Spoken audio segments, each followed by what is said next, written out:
अब देखिएगा, ये पवित्र यजुर्वेद है और इसका अनुवाद स्वामी दयानंद जी ने ही अपनी कर कमल से लिखा है, किया गया है। स्वामी दयानंद जी ने अपनी कर कमल से किया है यजुर्वेद, महर्षि दयानंद सरस्वती। और ये कहाँ से अनुवाद किया गया है?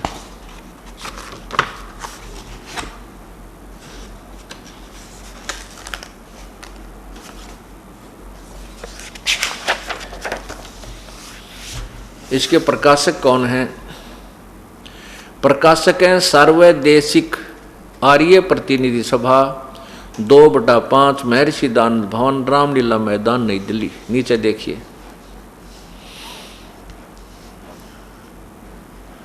यहां से ये प्रकाशित है। और मुद्रक हैं Prince offset printers, Prince offset printers, Pataudi house, Daryaganj, नई दिल्ली। इसमें देखिएगा, इसके 241 पृष्ठ पे स्वामी दयानंद जी ने 8वें अध्याय में, यही 8वां अध्याय, नीचे देखिए, ये है 8वां मंत्र, 13वां मंत्र, ये 13वां मंत्र है। इसमें ये संस्कृत इसमें लिखी है, इसका अनुवाद स्वामी जी ने स्वयं कर रखा है। अब 242 पृष्ठ देखिएगा आप, ये देखिएगा 242 पृष्ठ। इसमें अनुवाद किया है कि हे सबके उपकार करने वाले मित्र,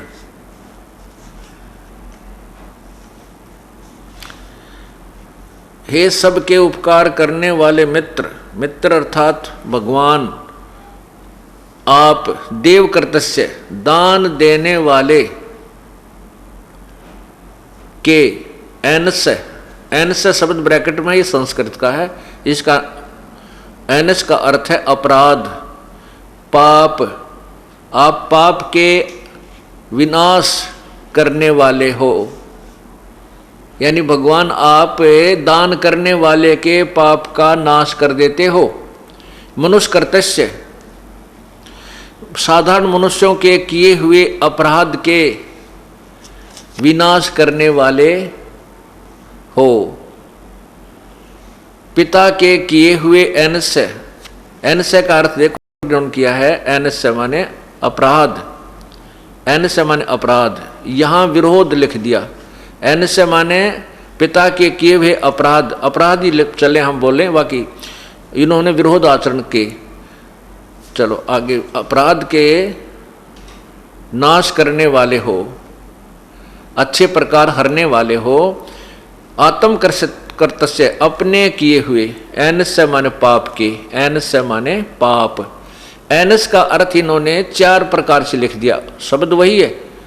एनस्य माने पाप, एनस्य माने अधर्म, अधर्म माने भी पाप, यहाँ ऊपर देखिए अपराध माने भी पाप, और यहाँ एन से विरोध आचरण, तो इसको हम पाप भी कहेंगे तो एक ही बात है, पाप के हरने वाले। एन से एनस देखो, अधर्म के अधर्म अर्थात घोर पाप के भी आप नाश करने हारे हो। ओए होए होए, जानता हूं मैं जो कुछ भी अधर्म आचरण किया करता हूं वह करूं, अनजान मैं जो कुछ भी किया करता हूं वह करूं, उस सब एन से यानी दुष्ट आचरण, एन से माने हम पाप बोल लें तो अच्छा है, क्योंकि अपराध पाप इसका अर्थ होता है। दुष्ट पाप के नाश करने वाले आप हैं, दूर करने वाले, उस पाप के नष्ट करने वाले आप हैं। इन्होंने लिखा दूर करने वाले आप। इसमें 7 बार लिखा है एनस माने अपराध के नाश करने वाले हो, नाश करने वाले हो, अपराध को माफ करने वाले हो, क्षमा करने वाले हो। परमात्मा अब क्या था, स्वामी जी ने सत्यार प्रकाश लिख दिया सारे जीवन में, कहीं ना कहीं से सुने सुनाए ज्ञान के आधार पर, और ये समाज में पहुंच गया। बाद में इन्होंने यजुर्वेद का अनुवाद किया। 1940 संवत 1940 में स्वामी जी का देहांत हो गया था, और 1939 में उन्होंने 1 वर्ष पहले इस यजुर्वेद का यजुर्वेद का अनुवाद समाप्त किया। ये देखिएगा, यही यजुर्वेद है।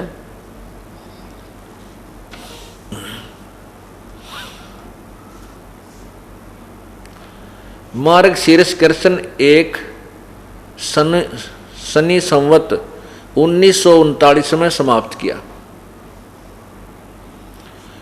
और 1946 में छपकर, संवत 1946 में छपकर समाप्त हुआ।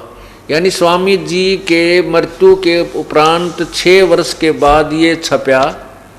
उससे पहले केवल सत्यार प्रकाश को ही दुनिया पढ़ती रही और ये वेदों का वो अनुवाद बाद में किया इन्होंने। कति 1 वर्ष रह रहा था उस समय वेदों, तब उनको ज्ञान हुआ होगा। इसके बाद वो अगर कोई फेरबदल कर जाते तो अच्छी बात थी, कोई बात नहीं, भूल में कुछ भी हो सकता था। लेकिन स्वामी जी नहीं रहे और ये अज्ञान भरा हुआ सत्यार प्रकाश हमारे अंदर प्रवेश कर दियागा। वेद कहते हैं कि परमात्मा साधना करने वाले के, उपासना करने वाले के, भक्ति कर्म करने वाले के, साधना करने वाले के पाप को नष्ट कर देता है, अक्षमा कर देता है। और स्वामी जी का अपना अनुभव है कि साधना यानी उपासना करने से पाप नष्ट नहीं होते। ये सत्यार प्रकाश, वही सत्यार प्रकाश पृष्ठ 154 पे 55 पे सप्तम समोल्लास। फिर देख लिए नीचे, प्रश्नकर्ता ने कहा परमेश्वर की स्तुति प्रार्थना, ये नीचे देखना, क्या स्तुति आदि करने से ईश्वर अपना नियम छोड़कर स्तुति प्रार्थना करने वाले का पाप छुड़ा देगा? स्वामी जी कहते नहीं। तो फिर स्तुति प्रार्थना क्यों करना? प्रश्नकर्ता कहते फिर तो भगवान की भक्ति किस लिए करें? उत्तर स्वामी जी ने लिखा उनके करने का फल अन्य ही है। प्रश्नकर्ता ने पूछा क्या फल है? तो स्वामी जी ने उत्तर दिया है कि स्तुति से ईश्वर में प्रीति, उसके गुण कर्म स्वभाव से अपने गुण कर्म स्वभाव का सुधरना, प्रार्थना से निरअभिमानता, उत्साह और साहे का मिलना, उपासना से परब्रह्म से मेल और उसका साक्षात्कार होना। ओए होए, ये देखिए इधर तो निराकार बता रहे हैं, प्रसन्न ईश्वर साकार है व निराकार। 154 पृष्ठ पर स्वामी जी कहते हैं निराकार, और यहाँ देखो 155 पर कहते हैं उस परब्रह्म से मेल और उसका साक्षात्कार होना। स्तुति करने से पाप तो नहीं कटते स्वामी जी कह रहे हैं, लेकिन उसका भगवान मिल जाता है। अब फिर देखिएगा,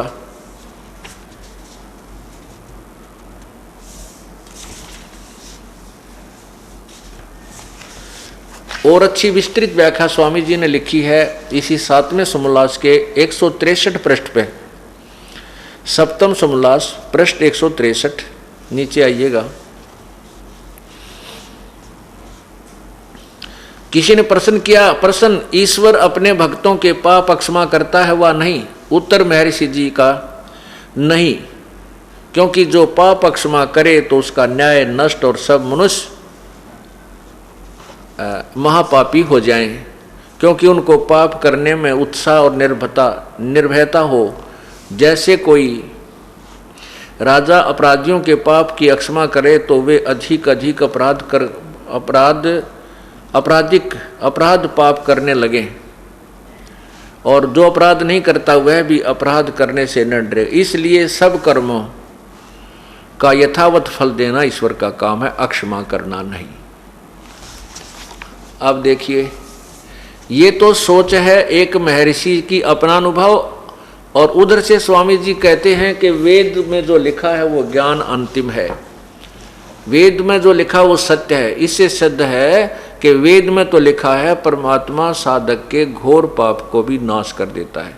इसलिए सत्यार प्रकाश में लिखी व्याख्या क्या है ये आप समझ गए होंगे, मुझे कहने की आवश्यकता नहीं पड़ेगी।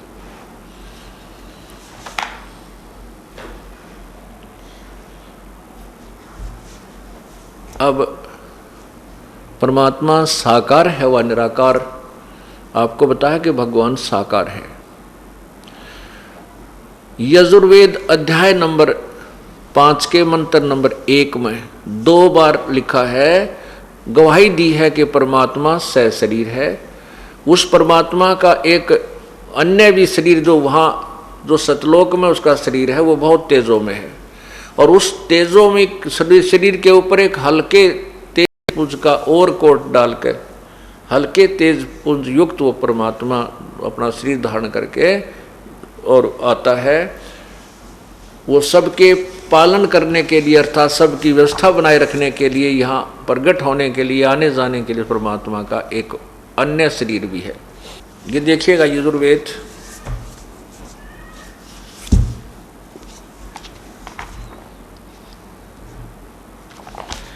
पांचवें अध्याय का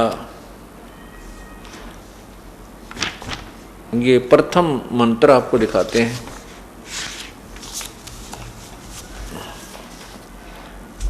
ये वही यजुर्वेद है और स्वामी दयानंद सरस्वती जी द्वारा इसका अनुवाद किया गया है। ये देखिएगा, अथ पंचमो अध्याय आरंभ, इसका ये प्रथम मंत्र है। अग्ने तनुरसी, अग्ने तनुरसी विष्णवे तवा सोमस्य तनुरसी। इसमें 2 बार लिखा है अग्ने तनुरसी विष्णवे तवा सोमस्य तनुरसी। ये देखो नीचे स्वामी जी ने इसका अनुवाद ऐसे किया है कि हे मनुष्यों तुम लोग जैसे मैं जो हवि अग्नि बिजली प्रसिद्ध रूप अग्नि के तनु शरीर के समान है, उसको यज्ञ की सिद्धि के लिए स्वीकार करता हूँ। जो सोमस्य जगत में उत्पन्न हुए पदार्थ समूह की तनु अविस्तृत सामग्री। तनु का अर्थ होता है शरीर, इसका अर्थ सीधा सा बनता है अग्ने तनुरसी। ये सामवेद है, इसमें आपको अग्नि माने क्या है ये सिद्ध करके फिर इसको प्रमाणित किया जाएगा। ये सामवेद भाष्यम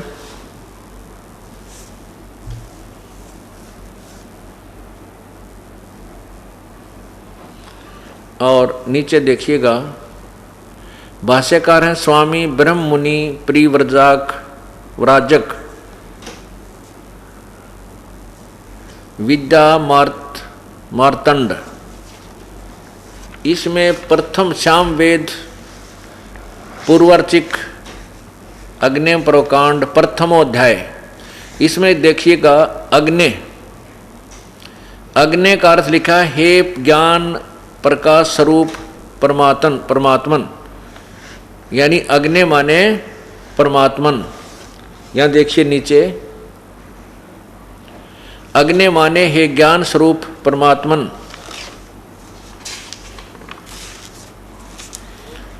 यहाँ देखिए नीचे अग्निम, अग्नि माने परमात्मा, अग्निम। यहाँ देखिएगा नीचे को अग्नि माने परमात्मा, ज्ञान स्वरूप परमात्मा। यहाँ देखिएगा यानी प्रत्येक मंत्र में अग्नि माने परमात्मा। यहाँ नीचे देखिएगा अग्नि माने हे प्रकाश स्वरूप परमात्मन। आगे नीचे देखिएगा अग्नि माने परमात्मा। अग्नि का अर्थ एक नहीं सैकड़ों बार अग्नि माने परमात्मा। नीचे देखिएगा अग्नि माने ज्ञान स्वरूप परमात्मा। अब इसमें और भी सारे ही बहुत ज्यादा है ऐसे लिखे हुए। अग्नि का अर्थ है परमात्मा, ये सिद्ध हो गया। अपन सिर्फ अपना काम चलाओ देखना है, इसमें गणित संस्कृत पढ़ने की आवश्यकता नहीं, इन्होंने सब कुछ लिख रखा है, हमने सिर्फ इसको देखना है। अग्नि माने परमेश्वर सिद्ध हो गया। और यहाँ लिखा अग्नि तनुरसी, तनु माने शरीर, रसी माने है। अब यहाँ फिर देख लिए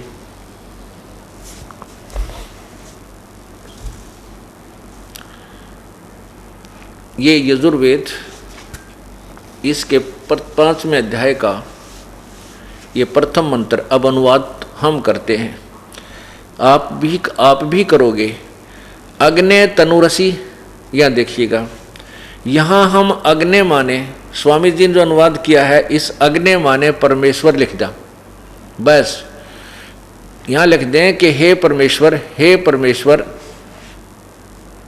आगे देखो तनु, और तनु माने शरीर, शरीर उन्होंने लिखा, तनु का अर्थ शरीर लिख दिया, असी माने है। ये परमात्मा अग्नि माने हे प्रकाश तेजो में परमात्मा आपका शरीर है।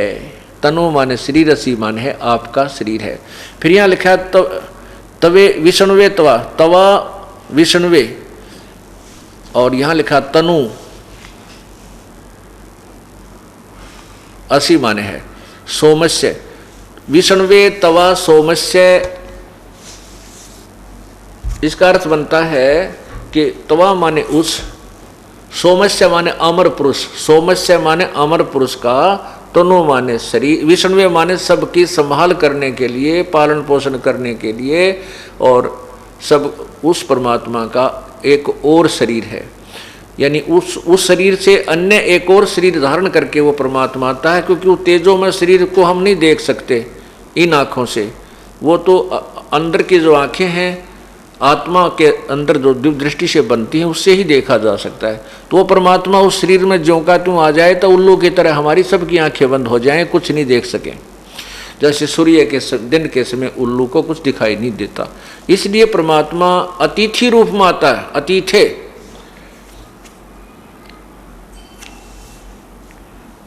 कुछ समय के लिए यहाँ आता है तो उसके लिए परमात्मा अन्य शरीर धारण करता है। अब ये तो पवित्र यजुर्वेद ने सिद्ध कर दिया कि भगवान परमात्मा शरीर है। अब आपको पवित्र बाइबल में दिखाता हूं। अब देखिएगा पवित्र Bible,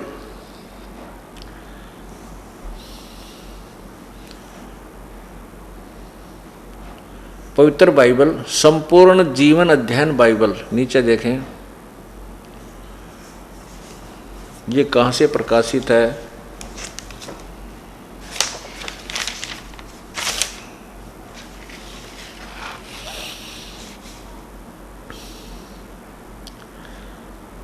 life publishers international, Springfield mister USA, printed in India.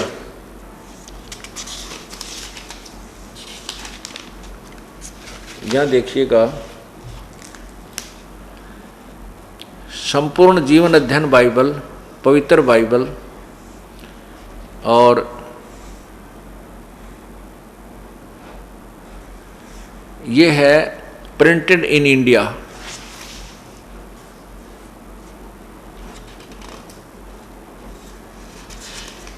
यहाँ देखना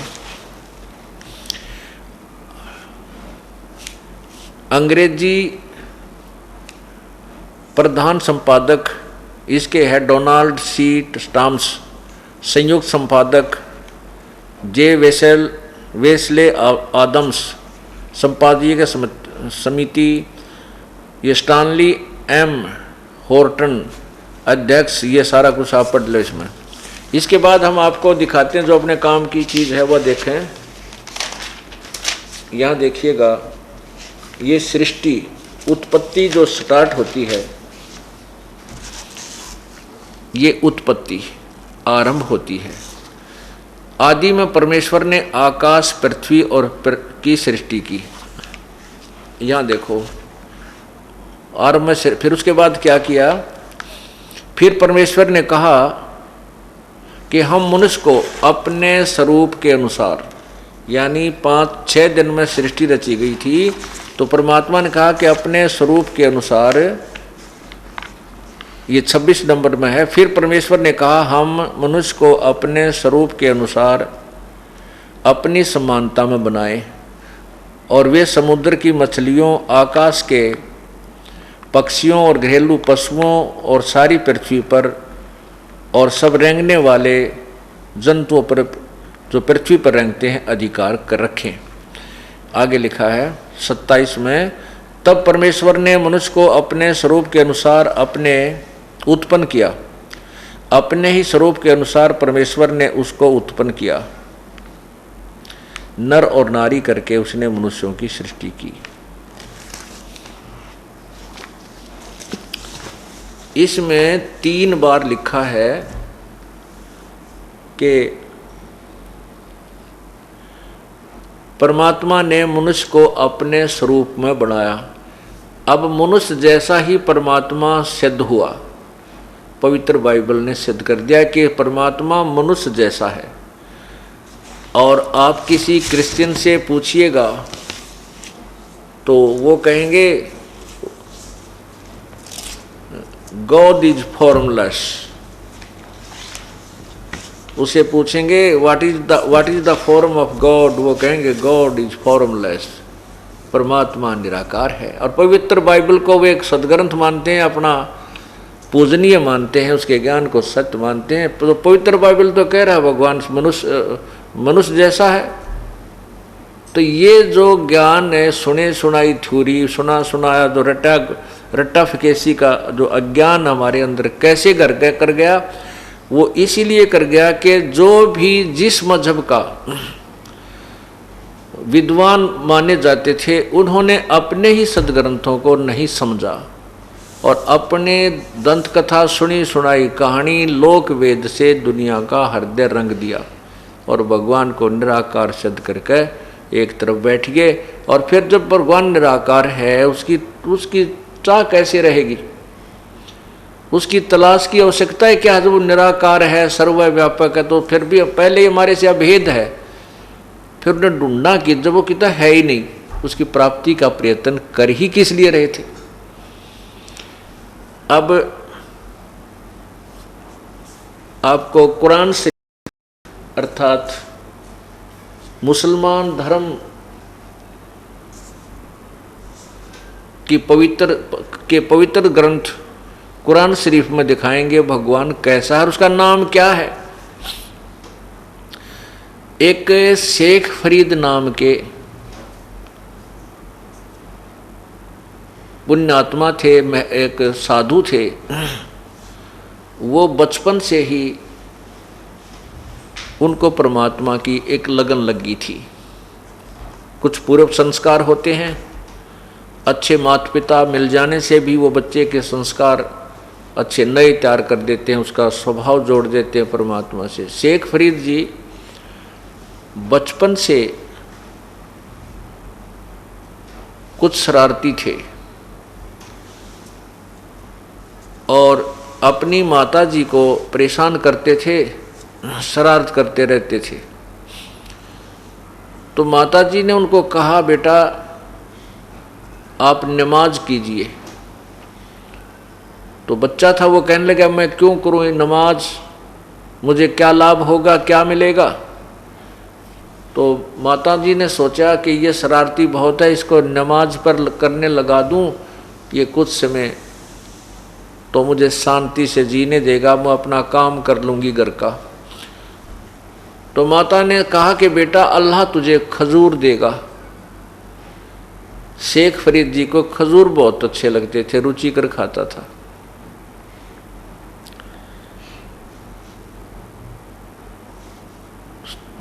माँ के मुख से ये वचन सुने तो शेख फरीद जी ने कहा कि माँ बता फिर कैसे नमाज करनी है, कितनी बार करनी है। माँ ने कहा बेटा 5 बार करनी है और कैसे करनी है मैं तुझे बता देती हूँ, तुझे ज़्यादा तो याद रहेगा नहीं, तो ऐसे करना। एक चद्दर बिछा दी और उसके ऊपर कहा कि आंखें बंद करके मत्था टेक ऐसे, और ये कहते रहना अल्लाह मुझे खजूर दे, अल्लाह मुझे खजूर दे, और जब तक मैं नहीं कहूँ तू आंखें मत खोलना। ठीक है, माता जी ने एक वस्त्र बिछा दिया साफ और शेख फरीद जी ने उस पर मत्था टेक कर और कहने लगे आंखें बंद करके अल्लाह मुझे खजूर दो, अल्लाह मुझे खजूर दो। तो माता ने क्या किया कि 2 पत्तों के बीच में लपेट कर और खजूर रख दिया उसके उस कपड़े का नीचे जिसके ऊपर वो नमाज कर रही थी। अब शेख जब माता ने तो कहा नहीं कि उठ ले, उसने काफी देर करा, अल्लाह खजूर दे, अल्लाह खजूर दे, माँ नहीं बोली तो उठ कर चल पड़ा और कहने लगा माँ आप तो झूठ बोलती हो, अल्लाह ने खजूर तो दिया ही नहीं, मैं नहीं करूँ आज के बाद नमाज, बहका दिया मेरे को। माँ ने कहा नहीं बेटा, अल्लाह बहकाता नहीं है, तेरा कपड़ा उठा कर देख जिस पे तू नमाज करता था।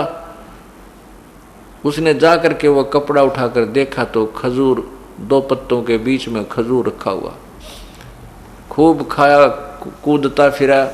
कुछ देर के बाद फिर कहने लगा माँ वो कपड़ा बिछा, मैं नमाज करूँगा। अब वो प्रतिदिन नमाज करने लगा, माँ को थोड़ी शांति मिलने लगी और वो प्रतिदिन उसके कपड़े के नीचे खजूर रख दे और वो खावे।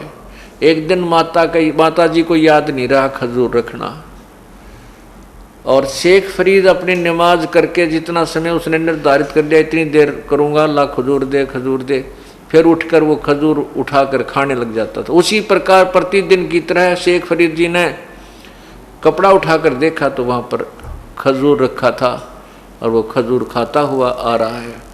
अब माँ ने देखा कि शेख फरीद आज तो मैं खजूर रखना भूल गई और ये शेख फरीद, ये फरीद उठेगा और उठते ही ये फिर खजूर नहीं मिलेगा तो इसका विश्वास टूटेगा। तो माता बहुत धार्मिक थी, पूर्व संस्कार की पुण्यात्मा थी, क्योंकि अच्छे माता पिता के घर पर अच्छे ही पुण्यवान बच्चों का जन्म होता है।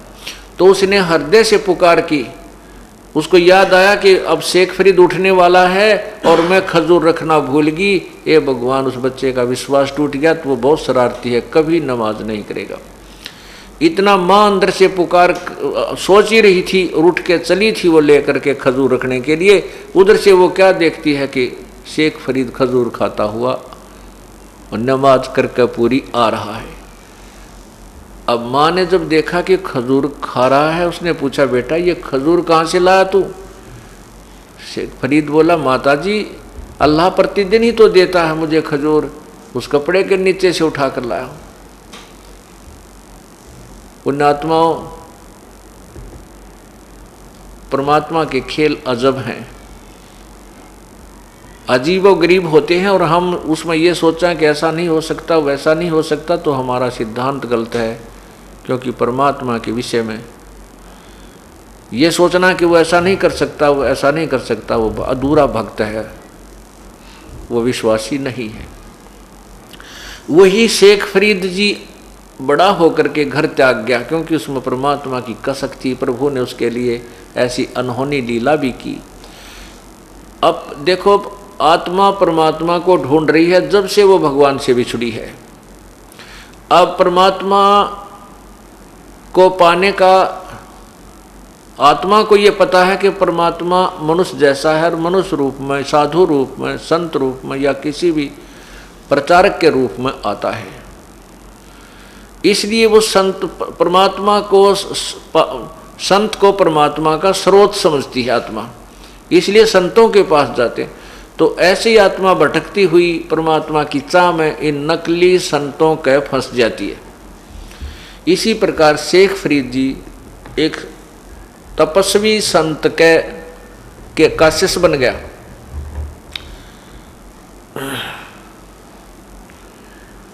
वो संत जो था तपस्वी था, तप करने को कहता था, और कहता था कि तप करने से परमात्मा के दर्शन हो जाते हैं, परमात्मा अल्लाह की प्राप्ति होती है। तो उस ऋषि संत जी ने अपना एक आश्रम बना रखा था, उसमें 5-6 परमानेंट शिष्य रहते थे। उन सभी शिष्यों में जो शेख फरीद था वो सच्चे दिल से सेवा करता था और गुरुदेव के हृदय में बसा हुआ था।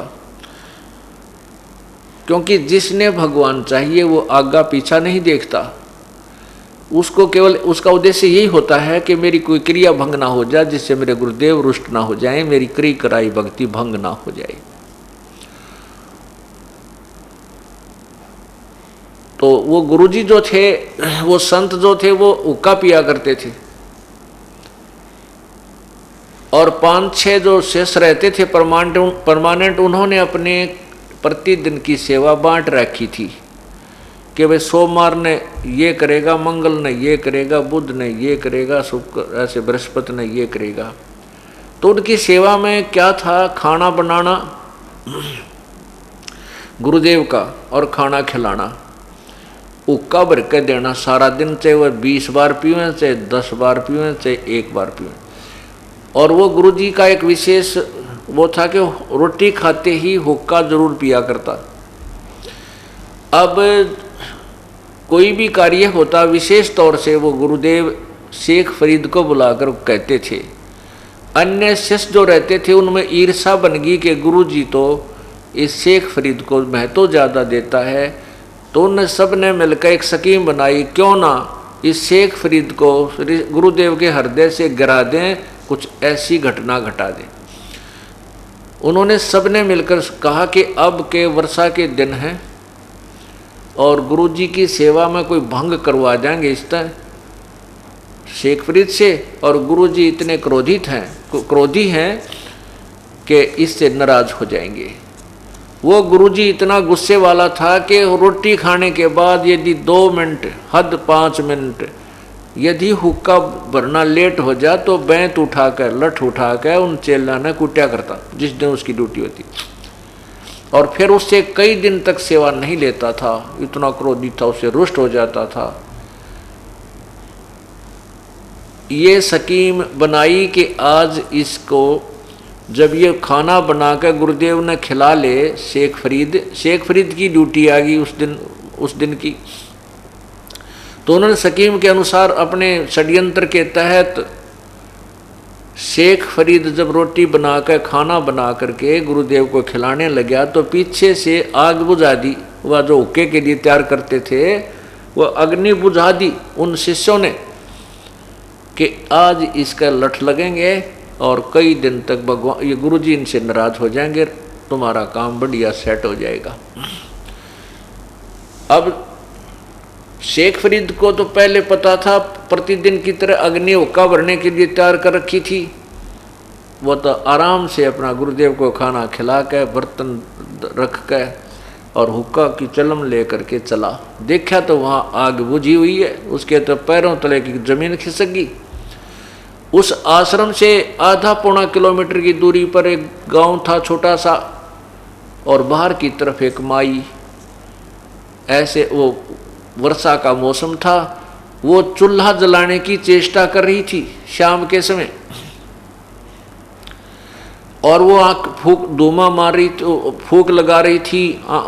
गिला ईंधन होने के कारण वो धुआं धावा उसी औरत, उस बहन की आंखों में, माई की आंखों में जाकर लग रहा था। वो दुखी हो रही थी, आंखों से आंसू पानी निकलता है जैसे धुआं लगने से।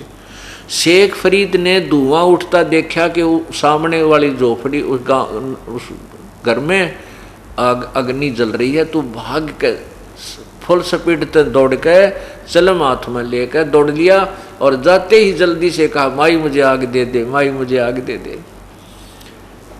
वह बोली, भाई न्यू बोली, बाबा जी न्यू आग नहीं मिला है, आँख फुड़वा रखी मैंने धुएं में, जब यह आग बनी है तू आँख फुड़वा ले तो अपने जब आग मिला इतना। अब उसको तो शेख फरीद ने तो ये सोचा, या माई शायद आँख फोड़ने के बदले आग देगी, इतनी देर मत कर दे, गुरुजी नाराज ना हो जा। कहने लगा, माई ले अपना दे का चमटा आँख में और काट का आँख वहाँ धर दी, ले माई मना आग दे दे, थोड़ी सी जल्दी दे दे। अब उस माई ने देखा इसने तो सचमुच आँख काट के बाहर रख दी, वह कांप गई सारी। कदे इनके गुरुजी नाराज हो जाए, तेरे को शराप दे दें। उसने तो चूल्हे में तो सारी आग बाहर कर दी।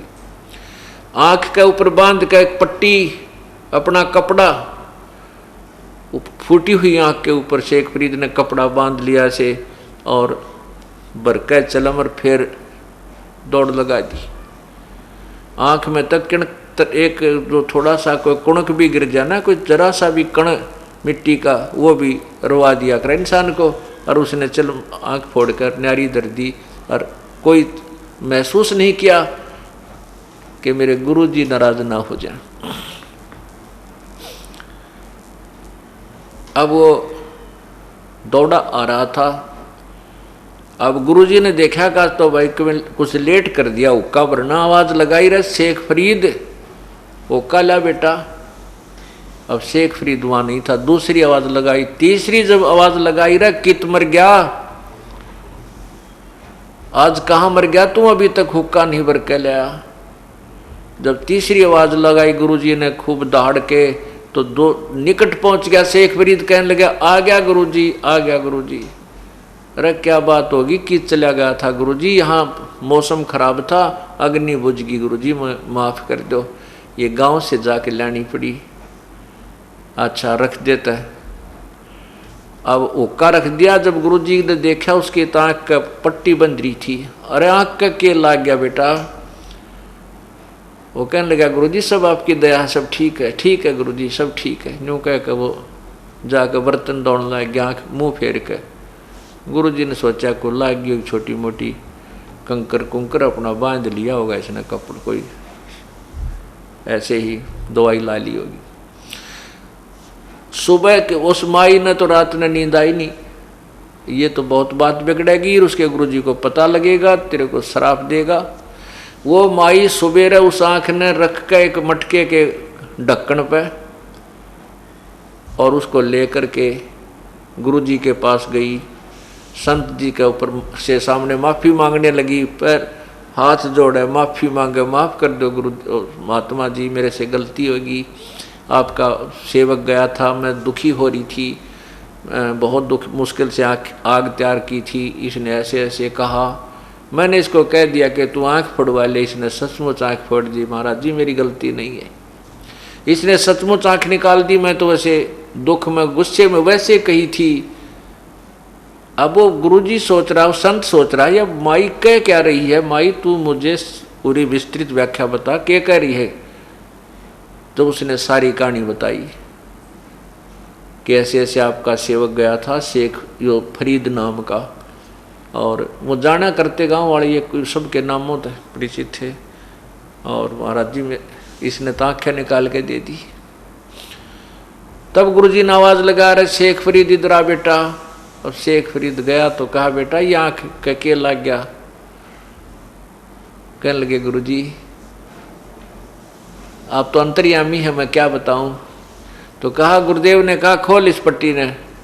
उसने पट्टी खोल दी तो आंख नो की नो पाई। आंख जो की तो मिली वो, लेकिन थोड़ी सी छोटी थी। अब पुण्यात्माओं, अब शेख फरीद की क्या दोष है बेचारे का। ऐसा सिद्धि युक्त संत जो गुरु मिल जाए कि जो आंख भी फूटी हुई आंख को भी ठीक कर दी। तो शेख फरीद की को साधना में कोई संशय नहीं रहा कि जो साधना गुरुजी ने बताई है या सही है, इसके अतिरिक्त कोई साधना नहीं है, और ऐसा सिद्धि युक्त हमारा गुरुदेव है इस पृथ्वी पर नहीं है। पुण्यात्माओं, ये ज्ञान, ये तत्व ज्ञान से आपको निर्णय होगा कि हम कैसे उलझ गए इन संतों के चक्कर में, इनको हम कैसे पूर्ण संत मान बैठे एक छोटे से चमत्कार के कारण। ये सब कालबली के खेल हैं, इस ज्योति निरंजन का खेल है। ये एक लीला ऐसी करवा देता है। उस संत ने सारे जीवन में वो जो साधना भक्ति करी थी वो जादूगरी दिखा दी। शेख फरीद की एक आंख को फूटी हुई को ठीक कर दिया, और वहाँ आसपास के क्षेत्र में वो संत पूज्य हो गया, और उन संतों के उन गुरु शिष्यों के लिए वो भगवान हो गया।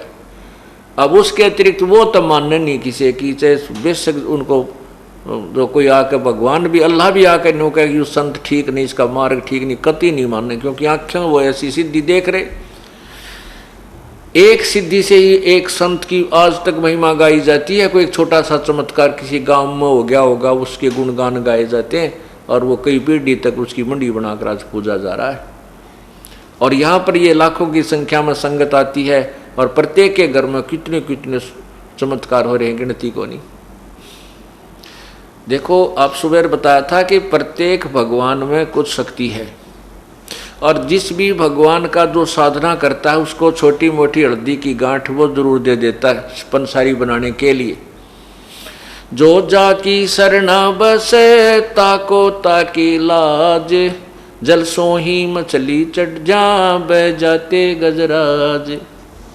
अब जो भी संत जिस भी भगवान की साधना करता है उससे उसको लाभ जरूर मिलता है, उसके लेवल का, उसके सतर का। अब जैसे किसी की मित्रता तहसीलदार से है और तहसीलदार की जो दोस्ती है, तो तहसीलदार के पास जब वो जाएगा उसका कोई छोटा मोटा रजिस्ट्री का काम होगा तो तहसीलदार अपनी कुर्सी पर बैठा कर सारा काम करवा देगा और चाय पियाओगा। लेकिन उसकी मित्रता तहसीलदार से, फिर उसका काम डीसी ऑफिस में आवेगा तो वो कुछ नहीं करा पाएगा। इसी प्रकार परमात्मा कहते हैं हम उस समर्थ का, पूर्ण परमात्मा तत् ब्रह्म परम अक्षर ब्रह्म का शरणा लें, उसकी शरण में जाएं जिससे हमारे सारे काम ठीक हो। जैसे प्रधानमंत्री का कोई नुमाइंदा, कोई व्यक्ति हमने मिल जावा तो मुख्यमंत्री भी हमारे साथ और यहाँ के सब प्रशासन भी हमारे साथ और सारे काम अप आप हों। समर्थ का शरणा गहो रंग होरी हो, भाई कभू न हो ए काज राम रंग होरी हो। समर्थ का शरणा लो रंग होरी हो और कदे ना हो अकाज राम रंग होरी हो। होरी माने खुशी। पूर्ण परमात्मा की शरण में जाने से आपकी सदा खुशी रहेगी, कभी अकाज नहीं होंगे, यानी आपके सारे काम ठीक हो जाएंगे। यदि हम छोटे भगवानों के, निम्न सत्र के भगवानों की आसरा लेंगे वो अपने सत्र का लाभ जरूर दे देंगे, लेकिन मोक्ष नहीं, और कोई कर्म दंड आ गया तो उसको ठीक नहीं कर सकते। अब शेख फरीद की जो आंख थी ये संस्कार प्रारब्ध से नहीं फूटी थी, ये तो इत्फाक फूटी थी। जैसे मोरध्वज के लड़के को मोरध्वज के लड़के ताम्रध्वज को भगवान श्री कृष्ण ने कटवाया था आरे से, स्वयं ही उसको ठीक कर दिया। ये कर सकते हैं। और उन्हीं की भक्ति करने वाला संत भी छोटी मोटी ऐसी कोई क्रिया सिद्धि दिखा सकता है। शेख फरीद की आंख प्रारब्धवश नहीं फूटी थी, वो इत्फाक फूटी थी और उसको अपनी सिद्धि से उसने ठीक कर दिया। उस सिद्धि दिखाने में उस संत को कई वर्षों की पुण्य कमाई समाप्त करनी पड़ी, ऑटोमेटिक हो जाती है।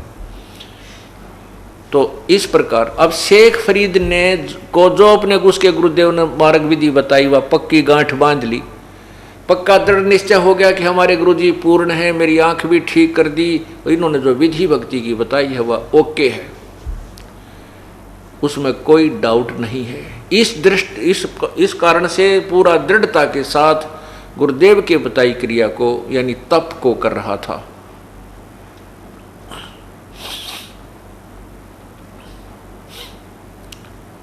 गुरुदेव का शरीर पूरा हो गया, अर्थात तो मृत्यु को प्राप्त हुए। उसके बाद शेख फरीद ने वो आश्रम छोड़ दिया, क्योंकि उसका उद्देश्य परमात्मा पाना था। गुरुदेव ने बता रखा कि तप से परमात्मा पर प्राप्ति होगी, अल्लाह के दीदार होगा। अल्लाह का दीदार माने दर्शन, साक्षात्कार। जैसे अभी आपने सत्यार प्रकाश में पढ़ा था, भगवान निराकार है और उपासना से पाप तो कटते नहीं है और परमात्मा का साक्षात्कार भगवान मिल जाता है। निराकार भी और साक्षात्कार भी है, दोनों बात बताओ भाई कैसे हो सकती है।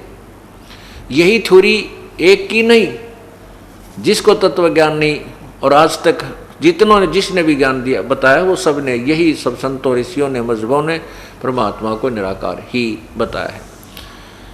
तो शेख फरीद जी ने सोचा भाई गुरुदेव ने बत कहा है कि तप से भगवान मिलेगा, क्यों ना इस तप करके शरीर ने खत्म कर दूं, क्या बनेगा इस मिट्टी का यदि परमात्मा नहीं मिलाता। तब खड़ा होकर किया, बैठ कर किया, धोने लगा कर किया, ऊपर ने पैर करके नीचे ने सिर पद्मासन शिरासन करके किया। आखिर में सोचा एक कुएं के अंदर एक कुआं था, उसके ऊपर वृक्ष था, वृक्ष की टहनी उसके कुएं के ऊपर के गई हुई थी, वो छाई हुई थी। तो उस ऊपर वाली टहनी में एक रस्सा बांध के अपने दोनों पैरों के अपने रस्सा बांध के शेख फरीद ने। और वो क्या करता था कि कुएं में उल्टा लटक जाता था। 12 वर्ष तक कुएं में उल्टा लटक कर शेख फरीदी ने परमात्मा के दर्शन करने के लिए साधना की, गुरुदेव के बताए अनुसार। गुरुदेव ने तप करना बताया था तो उसने तप और कठिन करने की चेष्टा की, किसी प्रकार अल्लाह के दर्शन हो जाए।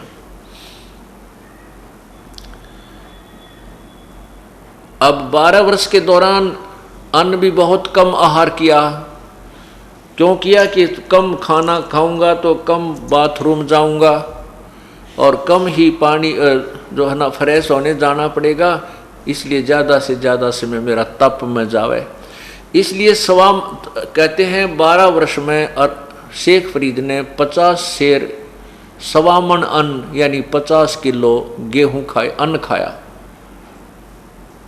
12 वर्ष में 50 किलो अन्न। अब हिसाब लगाओ एक दिन में कितनी एवरेज पड़ी। मेरे ख्याल में तो 10 ग्राम की भी ना पड़े, 50 ग्राम भी नहीं पड़े पूरे दिन में। 12 वर्ष के दिन लगा हिसाब करके देखें तो कहने का भाव यह है कि वो शरीर इतना जीर्ण शीर्ण हो गया कि सारा शरीर के हाडी पंसली न्यारी दिखे। अब वो शेख फरीद जी एक बार बाहर आ जाते थे, कुछ देर बाहर लेटते थे, फिर कुएं में जाकर उल्टे लटक जाते थे। अंत में उनकी ऐसी स्थिति होगी कि जैसे कोई मुर्दा पड़ा हो। मुर्दे बाहर लेटे हुए को मुर्दा जान करके कौवे आगे उसकी आंख निकालने के लिए। उन्होंने देखा कि इस मुर्दे में और तो मांस की तो है नहीं, क्योंकि हड्डी पसली खाल चिपकी हुई है। आंखें निकालने के लिए कौवे माथे पर आकर बैठ गए। तब शेख फरीद ने कहा, भाई कौव्यो, मेरी एक अर्ज है तुम्हारे से। मेरे शरीर में कहीं मांस तुम्हें नजर आए, इसको खा लो भाई, मेरी आँखें मत फोड़ो, मेरी इन आँखों को मत खाओ। मुझे भगवान के दर्शन करने की इच्छा है, मैं परमात्मा के दर्शन करना चाहता हूँ। मेरे दर्शन होने के बाद बेशक इनको खा लेना तुम। अब शेख फरीद ने सोचा कि यहाँ तो ये कौवे भाई तेरी आँख निकाल लेंगे, अब तू ऐसे कर इस कुएं में लटक जा, नीचे नहीं आ पाओगे। और रोता हुआ कि अब तो शरीर का भी अंत होने जा रहा है और अल्लाह का दीदार हुआ नहीं, दर्शन नहीं हुए। हे भगवान, यह क्या बना इस माटी का, मुझ नीच में कोई त्रुटि रही होगी प्रभु। गुरुदेव ने तो मार्ग सही बताया। अब परमात्मा तो कहते हैं, तप से राज मदमानम जन्म तीसरे शुक्र शवानम। तप से राज होता है, राज से फिर राजा का अभिमान इतना हो जाता है कि वो इतने पाप इकट्ठे कर ले जाता है, तीसरे जन्म में कुत्ता गधा सुअर की जूनी को प्राप्त होता है। अब परमात्मा ने, क्योंकि हम उस परमात्मा कबीर जी की आत्मा है, अल्लाहु अकबर की आत्मा है, अल्लाह कबीर की आत्मा है, उसी को दया आती है, रहम आता है। उसने उस परमात्मा की ये भी चिंता रहती है कि कहीं इन आत्माओं का भगवान से विश्वास ना उठ जाए, और जिस समय भक्ति समय आएगा, भक्ति काल आएगा, कहीं वहाँ उस समय तक भगवान का नाम और निशान समाप्त ये काल ना करवा दे। इसलिए वो परमात्मा स्वयं अपनी कृपा भी बख्श करके उन पुण्य आत्माओं को बाहर जाते हैं, आते हैं, फिर चले जाते हैं। पूर्ण परमात्मा यानी अल्लाहु अकबर, वो भगवान कबीर सतलोक से चलकर आए और कुएं के ऊपर प्रकट हो गए एक मनुष्य शरीर में। अब शेख फरीद कुएं में उल्टा लटका हुआ था।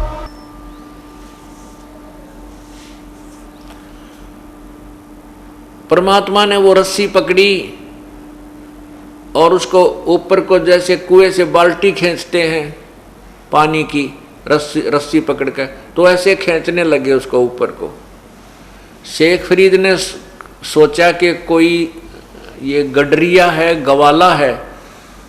जंगल में बच्चे जो पाली जाते थे, गडरिये होते थे, वो क्या करते थे, शेख फरीद के उस रस्से को पकड़ कर ऐसे हिला देते थे वो कभी कुएं की दूसरी तरफ जाके लगता था, कभी दूसरी तरफ जाके लगता था, ऐसे सिर के हाथ लगा लेता था। वो बच्चे उनको ऐसे छेड़छाड़ करते रहते थे। तो शेख फरीद जी ने सोचा ये कोई गवाला आ गया, तुझे परेशान करना चाहता है। उसको कहने लगा, जब वो इतने वो ऐसे करते करते परमात्मा ने उसको बाहर निकाल लिया उल्टा लटके हुए को। शेख फरीद मंद मंद स्वर में कहता है कि भाई तू मुझे मत छेड़, मैंने क्या बिगाड़ा है तेरा, मैं अपना काम कर रहा हूँ, तू अपना काम कर। परमात्मा ने कहा, आप क्या काम कर रहे हो महात्मा जी? कहने लगे, भाई मैं अल्लाह के दर्शन के लिए, परमात्मा प्राप्ति के लिए प्रयत्न कर रहा हूँ। परमात्मा ने कहा, कबीर परमेश्वर ने कहा कि भाई मैं वो अल्लाह अकबर हूँ, मैं परमात्मा हूँ। शेख फरीद कहने लगा, भाई मजाक ना करे, अल्लाह तो निराकार है, अल्लाह तेरे जैसा थोड़ा ही है। परमात्मा ने पूछा, फिर अल्लाह कैसा होता है? कि वो तो बेचून होता है। बेचून माने निराकार, फॉर्मलेस। प्रभु ने कहा, क्या अल्लाह निराकार है? हाँ जी। तब परमात्मा ने कहा, रे बोली आत्मा, अब वो चीज निराकार है जिसको तू निराकार कह रहा है और उसके देखने की प्रयत्न कर रहा है, उसके दीदार के लिए तू पांव पीट रहा है, प्रयत्न कर रहा है, शरीर गाल दिया। नादान, अपनी थ्योरी तो देख ले, तू कह के रहा और कर क्या रहा है। एक तरफ तो भगवान को कहते निराकार है, वो दिखाई थोड़ा ही देता है, और फिर कहता मैं उसके दर्शन के लिए प्रयत्न कर रहा हूं। तो परमात्मा कहते एक ना भूला दो ना भूली, भूली सब संसारी। सबका भूल लगी हुई है ये। अब देखो शेख फरीद जी की एकदम वो सारे जो अंदर के गलत ज्ञान से जो माइंड के सक्रिय गलत फटोरे थे, वह सारी त्रुटि दूर होगी। एक सेकंड के अंदर समझ में आ गया रहा सचमुच। एक तरफ तो मैं उसको निराकार कह रहा हूं और फिर उसके दीदार के लिए यहां देखो शरीर को खत्म करने जा रहा हूं। उस व्यक्ति, उस शेख फरीद ने सोचा ये भगवान तो नहीं है, नहीं हो सकता, क्यों? लेकिन भगवान का बाखबर जरूर है। ये परमात्मा के बारे में जानने वाला तत्वदर्शी अवश्य है। न्यू के न्यू उल्टा लटके लटके पैर पकड़ दिए उस परमेश्वर के। कहने लगे, हे महात्मा, मुझे परमात्मा अल्लाह के पाने की विधि बता दे। तब भगवान ने कहा कि ठीक है भाई, ऐसे अन्न ना खाने से, शरीर को सुखा देने से भगवान नहीं मिलता। आप कुछ आहार कीजिए, ज़्यादा भी मत खाओ, इतना मत खाओ कि अंगड़ाई टूटने जमाइयाँ और भक्ति भी ना होए, और इतना भी मत खाओ कि ये तुम्हारे शरीर कंडम हो जा, खत्म हो जा, मुड़ जा, ये कमल भी सीधे ना रहे, ये कमर न्यों होगी तेरी, जो क्या पड़ा सारा काम बिगड़ गया। तो इस शरीर तेरी के सतुरता है भाई, इसको अपना अच्छी तरह कपड़े तो तन ढक कर रख और अल्प आहार कर, थोड़ा खाना खा ले, ज़्यादा मत खा, पर खा जब से। व्रत रखने से बात नहीं बनेगी। जैसे गीता जी के अध्याय नंबर 6 के मंत्र 16 में कहा कि अर्जुन, ये योग यानी परमात्मा की प्राप्ति की साधना सिद्धि न तो अधिक खाने से और न बिल्कुल न खाने वाले की, ना गणे सोने वाले की, ना गणे जागने वाले की सिद्ध होती है। अर्थात ना तो गणा खाने वाला भक्ति कर सकता, ना कति ना खाओ जो व्रत रखता है वो भी, उसकी भक्ति भी व्यर्थ है। और जो लोग दिखावा सारी रात जाग गए वो भी ढोंग कर रहा है, ना गणे जागने वाले की, और ना तड़ सुबह सांझ पड़ कर सोए, तड़के 8 बजे उठे, उसकी भी भक्ति नहीं सिद्ध हो सकती। यानी हिसाब का खाना खावे, अपनी नींद भी ले और भक्ति भी करे, तब ये भक्ति सफल होती है। आहार करे, बिल्कुल खाना नहीं छोड़े। तो शेख फरीद जी ने उस परमेश्वर का संग किया, उनको गुरु धारण किया और नाम जपया, तब यथार्थ भक्ति करके अपने मोक्ष की साधना बनाई। तो का साधना कबीर परमेश्वर ने कहा कि शेख फरीद जी, आपने परमात्मा को, अल्लाह को किस आधार पर निराकार माना? वो कहने लगे जी हमारे कुरान शरीफ के अंदर भगवान को निराकार लिखा है।